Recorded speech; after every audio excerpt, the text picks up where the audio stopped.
a lot of the makers of the work that they've seen still able to speak. So it's enormously wonderful we get to do that today. And also because Marie tends to be behind the scenes, so it's very exciting that we get to speak a little bit about the process. And we'll be talking about her work generally, but perhaps specifically about the work which you would have seen, the recommissioned, a recommissioned version of the Kandalama Tank Tapestry. Marie Gnanaraj, who is familiar to most of you, is a designer and textile artist who joined Barefoot in 1975. Marie continues to work as a principal designer in handloom weaving at Barefoot, where she handles an enormous breadth of work. She's known especially for the ribbers, which is a term used by Barefoot to describe a woven piece of fabric which is intended to be looked upon rather like a painting. And each of those has been incredibly wonderful as an individual work. She has made some exceptional work in this form, and it has included the responsibility of making and the discipline of working to always produce something that is really remarkable. At Barefoot, she also manages an archive and has been a very important mentor, as you can tell by the many folks from Barefoot here today. And she remains, in Dominic Sansoni's words, a backbone of Barefoot. Marie has developed her own style in texture and has had numerous exhibitions of her woven pieces. She's also had the most wonderful collaborations with her dress designer daughter Melissa, who is also here, designing and weaving cloth for an absolutely stunning collection of coats, which is exhibited in London at the Design Centre in 2019. A few of her hotel projects have included the Kandalama Hotel, the Amanuel, which was originally commissioned in 1995 and then restored in 2007. Amanuel Resort in 2004 in Tendai, the Anantara in 2017, the Barefoot Beach Hotel, which was recommissioned in 2020, reconstructed rather, in 2020, and has also done special art commissions at MAS, in Myanmar, Korea, and Yoga. And of course, many of these commissions are quite complex, but as Don said, Marie has always ensured that they were executed with commitment, and I think we certainly got a glimpse of that in the process of working on this particular piece, and I think we'll be able to speak about that. But before that, Marie she's going to share some of her work with us. Thank you, Marie, for agreeing to do this. Thank you, Sharia, for inviting me to present this. Before we start, we would like to have a glimpse of the exhibition piece that you see today. I would like to show you how we put that together. So let's start with that.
This was how we put a piece, what you see in the exhibition space, we put it together.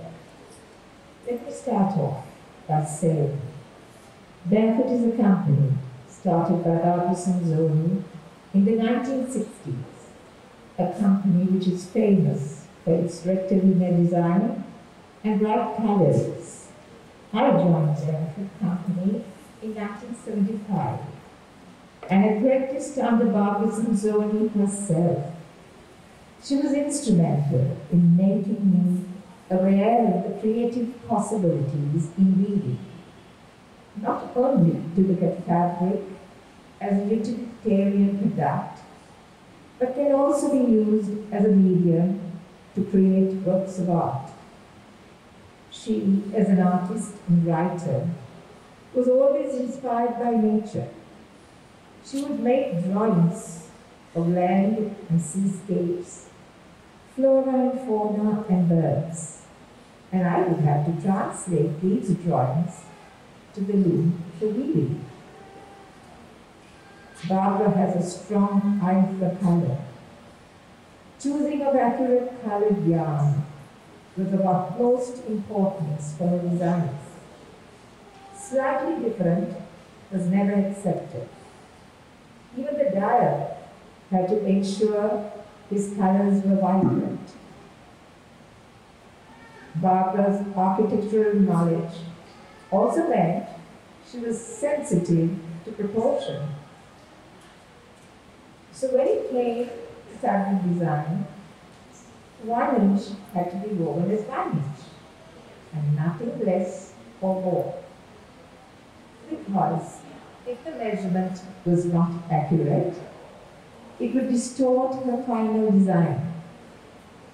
So these were some of the disciplines I learned while working and traveling with her during my mentorship.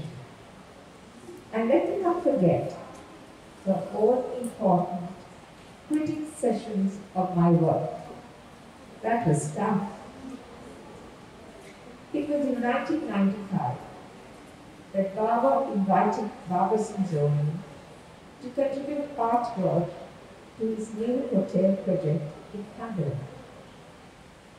Geoffrey Bawa and Barbara were good friends.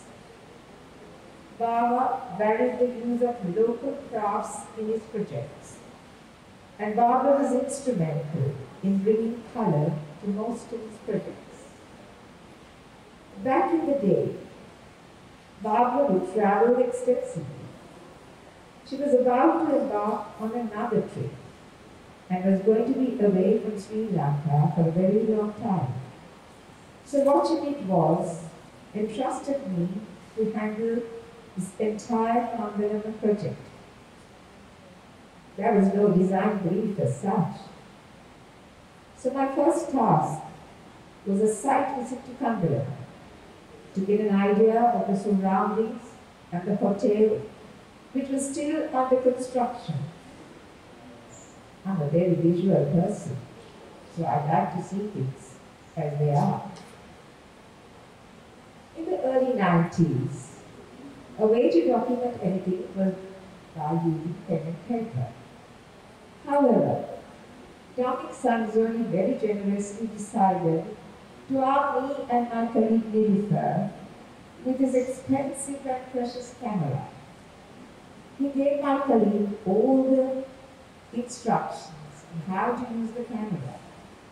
However, I don't recall if he used this camera or not, because we were too scared we might be scandalized. At Kandalama, we were met by architects Chandra and Amira, who took us on a tour and showed us the installation space. The room was a rectangle of which 3 of the sides were walled with glass. The view from these glass panels overlooked the dense green jungle and the Kandalama tank. The whole idea was to get the view of the tank and jungle reflected on the wall inside the room. I even remember Chandra bringing to my attention the scattered dead tree trunks that could be seen in the Kandalama tank. Back in Colombo, I now had to translate this view into a piece of weaving. My color inspiration for the project came from what I saw, which was varied shades of green and yellow, parched browns and oranges, and hints of black and blues. I knew a sketch alone for this tapestry was not enough to convey the texture and colors I had in mind. The sketch was only going to be a guideline for proportion to start weaving. After multiple experiments on the loom, I settled on two versions. One depicted the tank at dawn, where it was misty. The color palette for this had more blue and white tones, and rather faded look. And the other was the Kandalama Tank at dusk, where hues of dark gold and orange dominated the landscape. The thin dried tree stumps that appears in the Kandalama Tank when the water level is low eventually became the vertical statement in my woven panels. Now the next step was to give Bawa approval for the final weaving. So I took my sketch and the two woven panels of dawn and dusk I had done and went to his office to meet him. First, I started unraveling my sketch on the table. Bawa moved the sketch aside and leaned up in his chair and pointed at the woven pieces I had brought with me. He was more interested in seeing the woven pieces. Geoffrey Bawa was a man of few words, and after he saw both woven versions, he pointed to the dusk panel and said, "This one." And that was the end of the meeting. Much relieved, I now embarked on the most challenging part of the project, the dimensions of the tapestry. The wall which the tapestry had to cover was 57 feet in length and 10 feet in height. So I decided to divide the tapestry into 18 panels. But not all the panels were equal in width. Since the widest width we could weave on our looms was 50 inches. By the way, those days I worked with inches, and that practice has remained with me to date. My next concern was how they would line up next to each other, meaning although the panels were woven individually, they still needed to weave as one continuous composition. It took us 9 looms and over 3 months to weave all these 18 panels. Each panel had to be individually supervised to ensure the final outcome what I had envisioned in my mind. I also must mention about our skilled weavers who brought this tapestry to life on a simple 2-pedal loom. The weaving was a slow process. I was using varied textures to depict the weaving of the jungle, water, and sky. So most of the time, the yarn had to be thrown across by hand instead of using a shuttle. If done, would have made the weaving process much faster. But the weavers obliged and were happy about the outcome. Having woven all these panels, the next step was to mount the weaving. We decided to mount it on board. For this part of the project, I recruited a young and very skilled carpenter called Luna. Mounting on board also had its fair share of challenges. Because the tapestry length was 10 feet long, we had to ensure the vertical lines were straight at all times. It took us almost 2 weeks to mount and install these 18 panels. The Kandalama Tank Tapestry is my most memorable project that I have done. It is also my first hotel project and was followed up with many more other projects. The most recent being artwork for Cinnamon Barefoot Beach Hotel Heritage Rooms.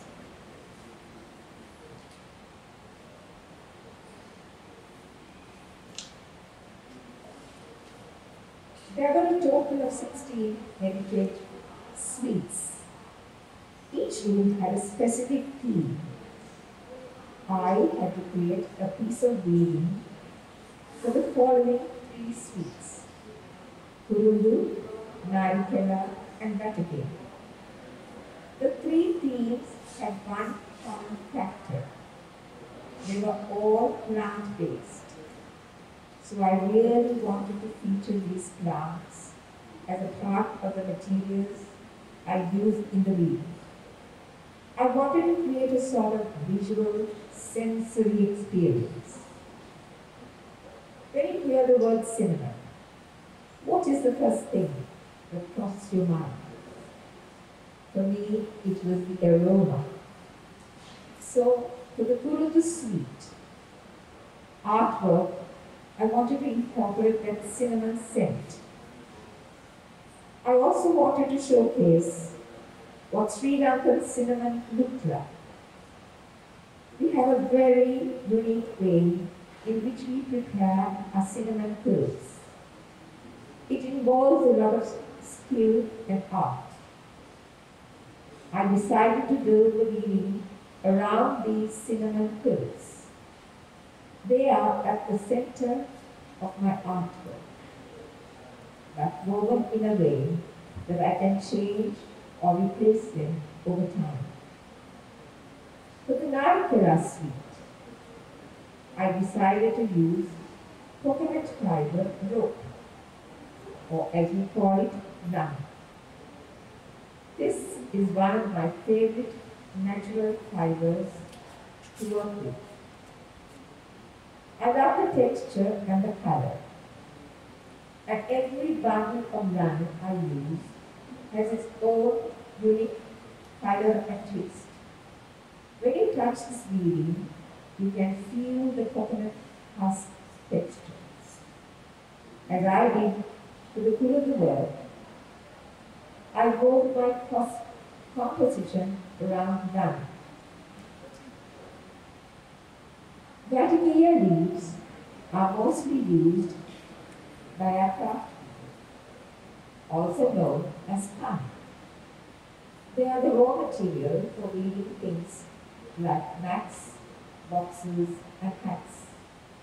Once processed, the Vatikia leaves are extremely pliable. So to highlight the character of this leaf, I use them to create texture. The ceiling of the Barefoot Beach Hotel was originally designed by Babu Sanzoni in 1967. During the refurbishment of the hotel, which happened in 2019, I went through the archives and recreated Barbara's original design, what she did in 1967. Thank you.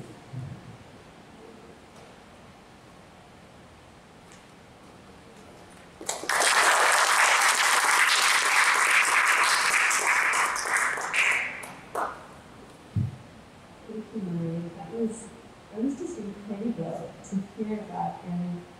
And you know, as we've been open for almost 2 weeks now, it has been so wonderful to have architecture students come and look at the work that you've done. And they just, you can see they're kind of blown away by this depiction of space and everything you described about how you bring sensors, texture into textile. I think it really is magical. And it was just so wonderful to hear you describe that process. I think just based on your talk, the idea of when you said you wanted to convey the smell of cinnamon, I thought that was so powerful that it speaks to the kind of translation that happens on the moon, which to me it's still kind of a mystery, which is also lovely. But I was wondering if you could talk a little bit. You know, if you talk about the Kandalama Tank, you have the sky, the texture of the sky, the water, and then the jungle. The process of when it transitions, and I'm also quite struck by the idea that the vertical must continue.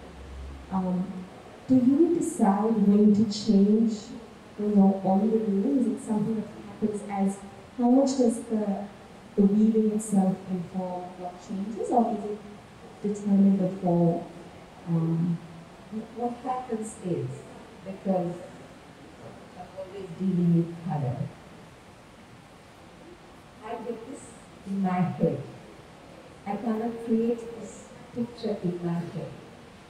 And then what happens is, since Barefoot has all the ingredients to make the colors, like a painter would mix their colors. I would mix the colors of the yarn together to get the different hues. That's how I arrive at certain color schemes. For instance, to reflect that water, I used several colors mixed together and then I did the weaving. So at each stage of my weaving, what I do is I compose the colors myself. As a painter, you mix their colors and use it for painting. So I'll do the same with yarn by mixing the different colors, and I get those tones. So what happens is very often, although I make proportions, I find it easier when I do it visually. So always the colors I keep changing and mixing and arrive at those tones that I did in my work. I guess the question that I still have is, with the painting you have the size of your canvas there, so you can, but here it's building on itself. Yes, what happens is because I'm a visual person, so I kind of it all gets registered in my brain. And once I get the proportions, I build it on the middle. I find that very stimulating, and I find it very, I accomplish things better that way. Because the colors help me to build my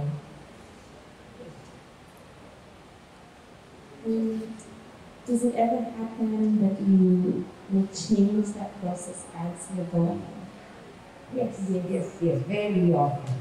Very often the changes take place because I'm constantly with what I do.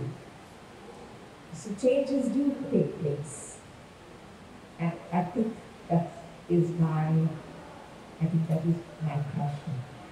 To keep changing and see the difference of how it builds up.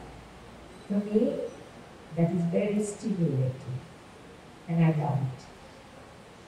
And I think that's the process that I've evolved over the years.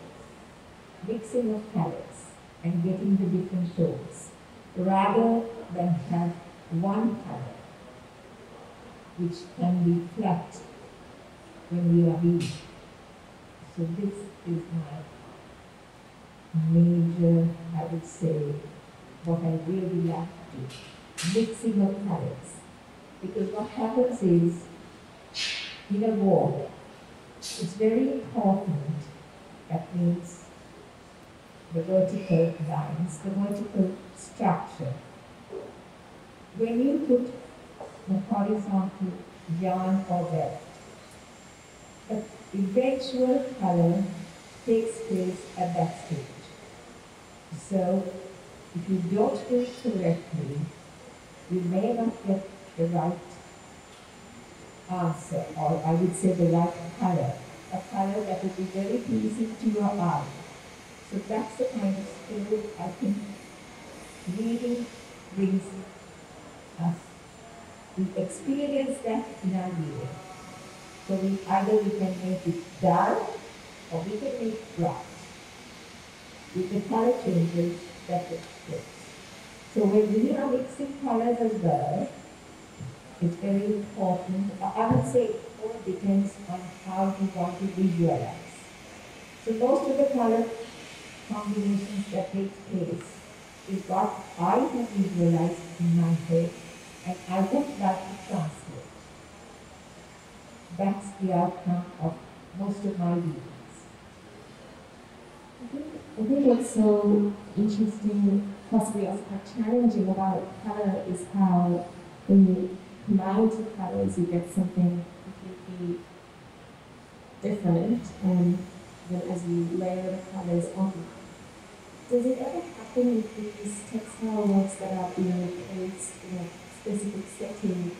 Do you have to factor in light as well? Does that affect the variation of color? Yes, light plays a big part. And light plays a big part in the sense that depending on your work, if you give the right light, you can bring out the colors better. But there are times that you would want for, when I did the Kandalama Tank, the sky, the color changes were more on the tones in the sunset. So then you had less light on it. But if I would want to bring more light, I would use the lighter colors and bring out the lighter side of the head. So that's the kind of application I would use at different stages in my reading, especially when it comes to either a seascape or a landscape. That is very important.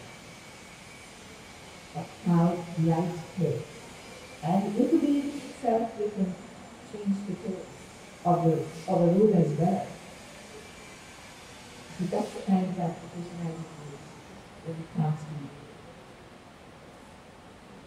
I do want to I have more questions, but I also want to open up if anyone in our audience has a question. So if you do, just raise your hand.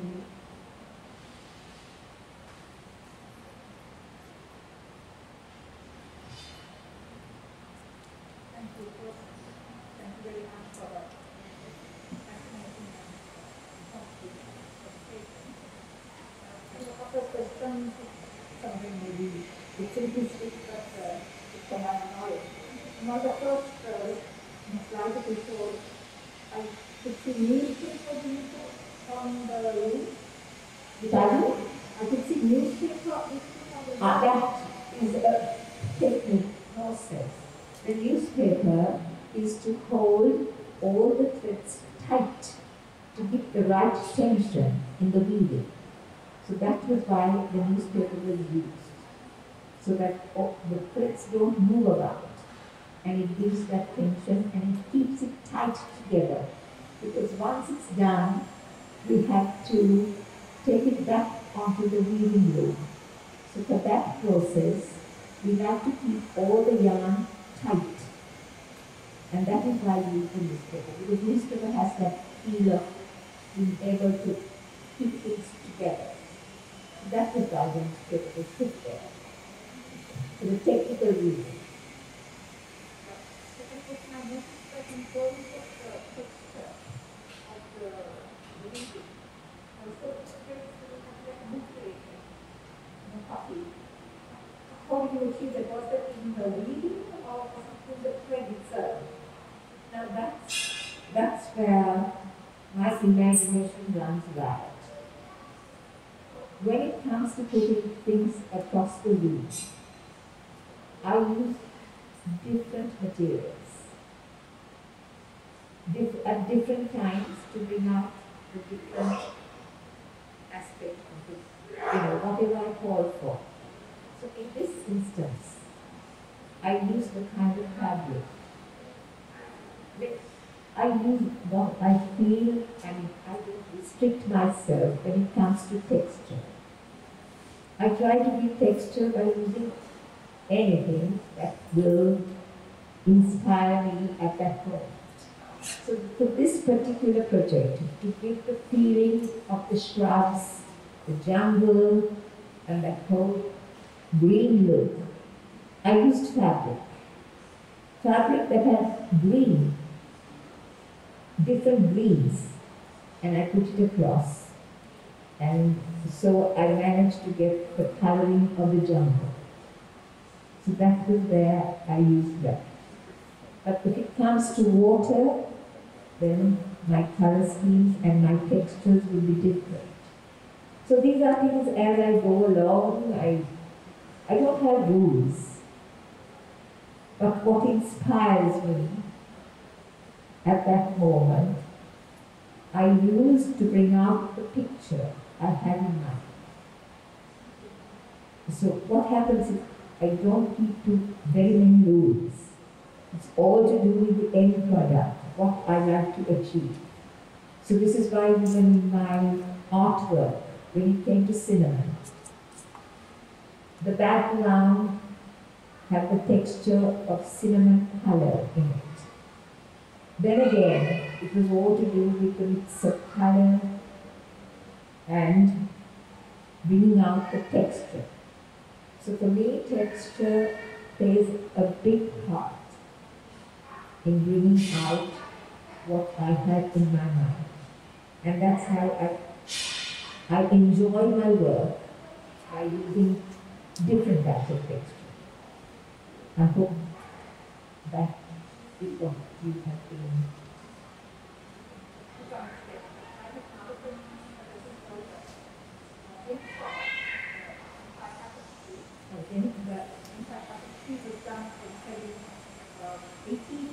Colors.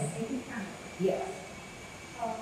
One thing is that in terms of results, that each color has to match in terms of depth of sensitivity of. Yes. And so what I've done in terms of the specification of the length of certain sections of color, or how do you achieve that? Yeah, achieve is, what happens is, when once I sketch my panel, I decide on the proportions. Okay, I do sky, tank, jungle, and so on. Then I leave those panels to those layers. And then each piece is made up of those same proportions.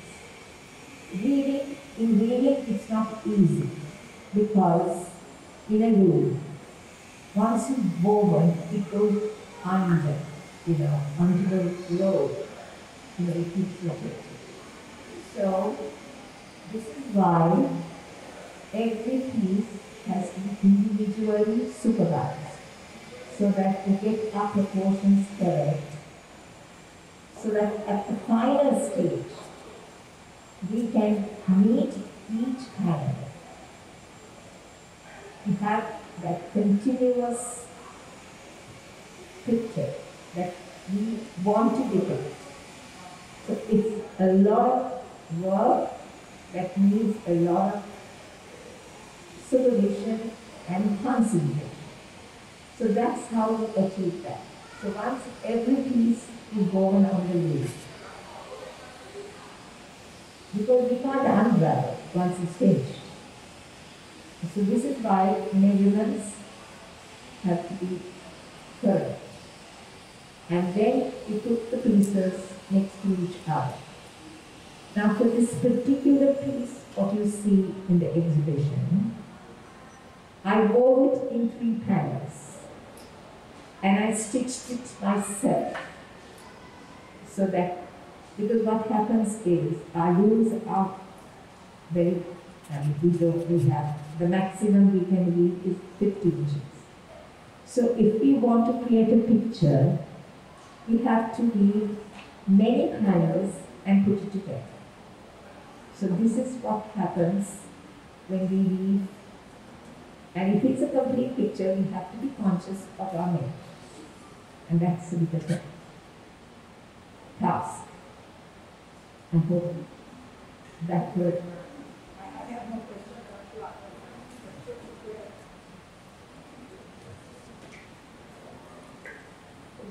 Any other questions?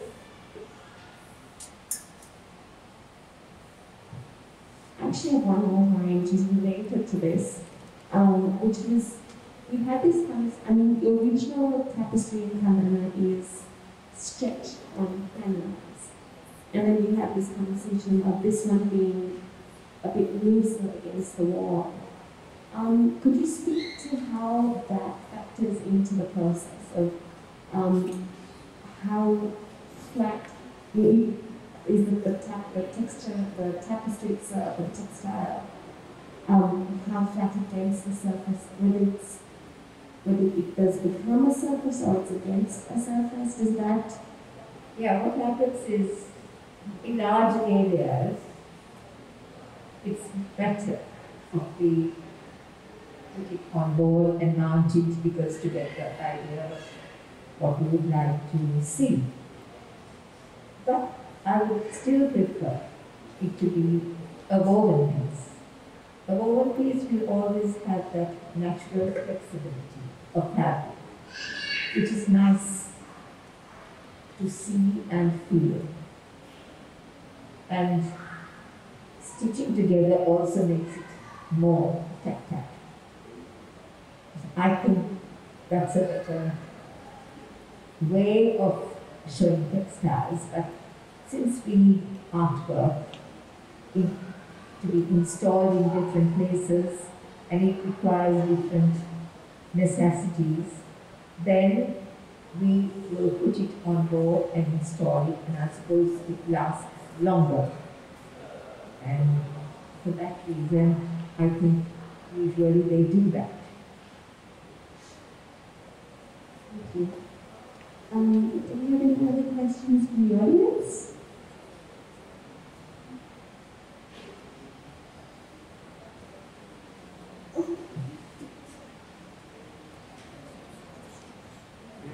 My question is to do with the color.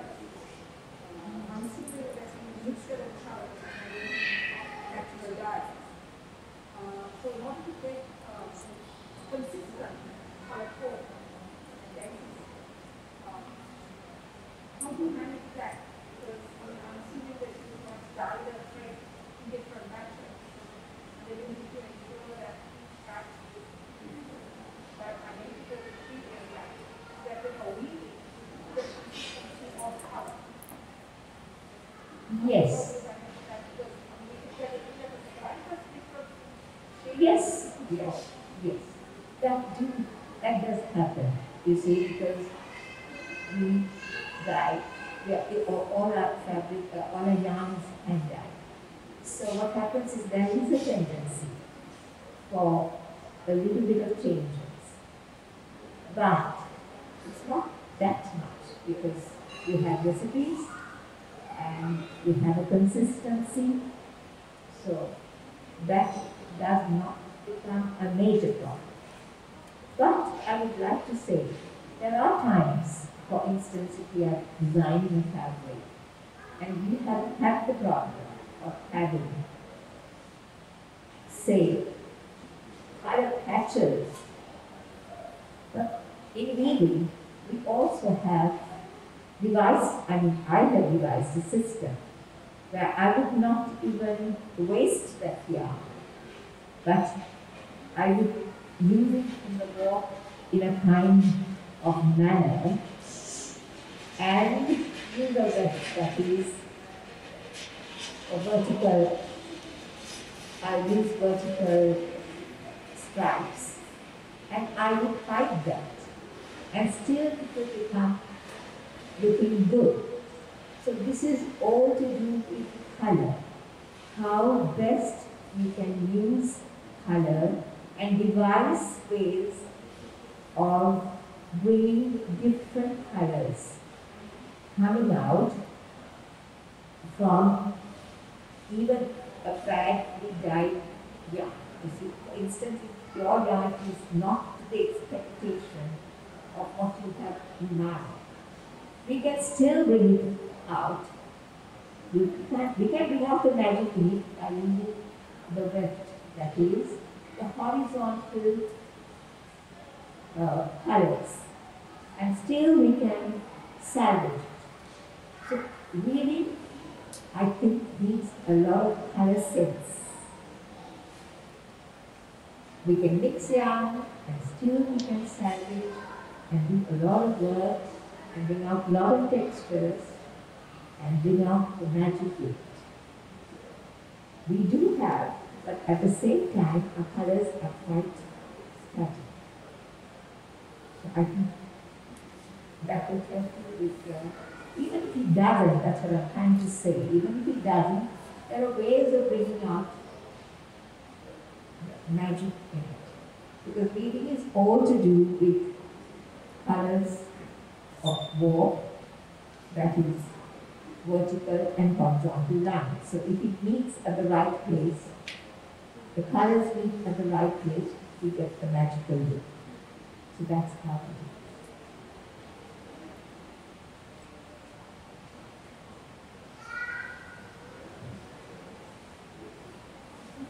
Any final questions?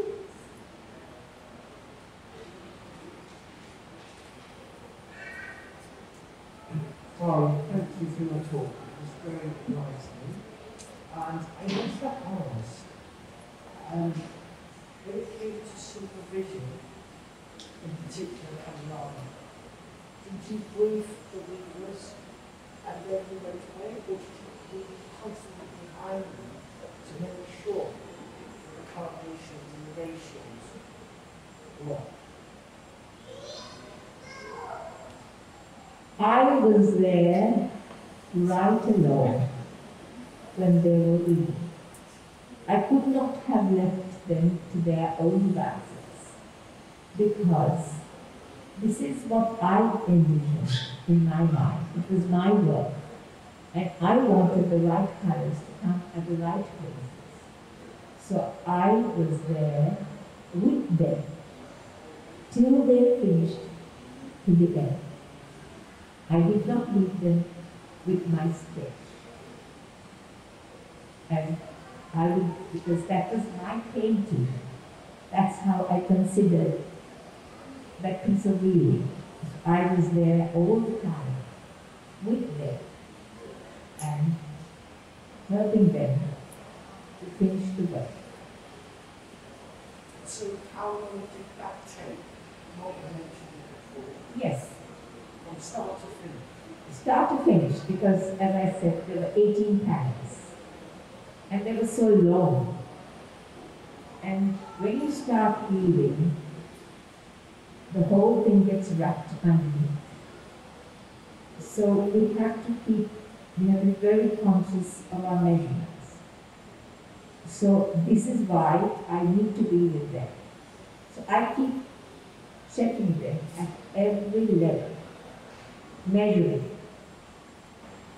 And that's how so that's a long process, and that's why it takes so long.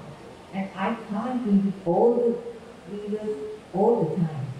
So I choose only 2 looms at a time to work these panels, so that I can be with them continuously. So this is why it's necessary, because it's not only weaving. At different stages, I have to keep changing the colors of the yarn, and that alone is a lot of work, because at every stage to get those different hues of greens, oranges and reds, we need to keep changing. So these colors have to be wound into turns and bobbins and then used. So this is where the supervision really comes into play. So I do all that and provide them so that they can continuously be. So I cannot leave them to their own devices. I will leave them to that whole panel is fixed. So that 18 panels will take quite a long time.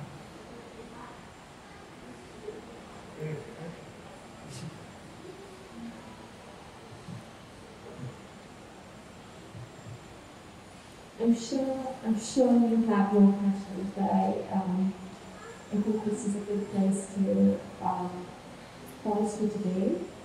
Thank you so much, Marie, for the talk, but also for you, Dawn, and everyone in Barefoot for allowing us to show this piece, and by remaking it, we actually, I think it worked so nicely because we were able to scale it down in a way that made sense with the colors that were original, which was just wonderful. And that piece, which is just so amazing, was actually in this exhibition, in the earliest ideas for the exhibition. We almost thought about that sunset because it's so powerful, and also Barbara and Barefoot's work is just so key to understanding Phoebe's work, which you hopefully would have sensed as you made your way through the exhibition, how important these collaborations are, how intertwined I think the architecture is with the art itself, and we are so appreciative of this, being able to do this. Thank you again. And I thank you, Vidrani, Marisa, and Dominic Sansoni for their patient support for this whole project, for the wonderful pictures. Thank you so much.